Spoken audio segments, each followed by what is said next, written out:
सद्रक्षणाय खलनिग्रहणाय हे ब्रीदवाक्य महाराष्ट्र पोलिसांचे आहे। मात्र या ब्रीदवाक्याला काळीमा फासण्याचा प्रकार सध्या राज्यात सुरू आहे। याचा पुन्हा प्रत्यय आला। ट्रक चालकाकडून 50 रुपयांची लाच घेणं पोलीस कर्मचाऱ्याला चांगलंच महागात पडलंय। या प्रकरणी 3 पोलीस कर्मचाऱ्यांचे निलंबन करण्यात आले आहे। या घटनेचा व्हिडिओ सध्या सोशल मीडियावर व्हायरल होत आहे। पवन पाटील असं व्हायरल व्हिडिओमध्ये दिसत असलेल्या वाहतूक पोलीस कर्मचाऱ्याचे नाव आहे। पाटील हा पाचोरा हद्दीतील रस्त्यावरून जाणाऱ्या ट्रकला बाजूला घ्यायला लावतो आणि चालकाला गाडी कुठे चालवतोयस असे म्हणून जाब विचारताना दिसत आहे।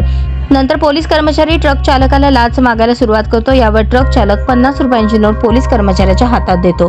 ट्रक चालकाला 50 रुपयांची नोट दिल्यानंतर किमान 100 तरी करा, 50 रुपयाची लायकी आहे का आमची असं म्हणत 50 चालणार नाही 100 तरी दे, आता सुट्टे नाहीत असं ट्रक चालकाने पोलीस कर्मचाऱ्याला सांगितल्यानंतर त्याने आधी दिलेली 50 रुपयांची नोट खिशात टाकत पोलीस कर्मचाऱ्यांना ट्रक चालकाला पुढे सोडलं। याचा व्हिडिओ ट्रकवर बसलेल्या एका व्यक्तीने नकळत केला आहे। या व्हिडिओत आणखी 2 वाहतूक पोलीस कर्मचारी उपस्थित असल्याने त्यांची ही भूमिका संशयास्पद आहे। या व्हिडिओनंतर पोलीस अधीक्षक महेश्वर रेड्डी यांनी लाच घेणाऱ्या वाहतूक पोलीस कर्मचाऱ्यासह त्याला साथ देणाऱ्या अन्य 2 पोलीस कर्मचाऱ्यांना निलंबित केलं आहे।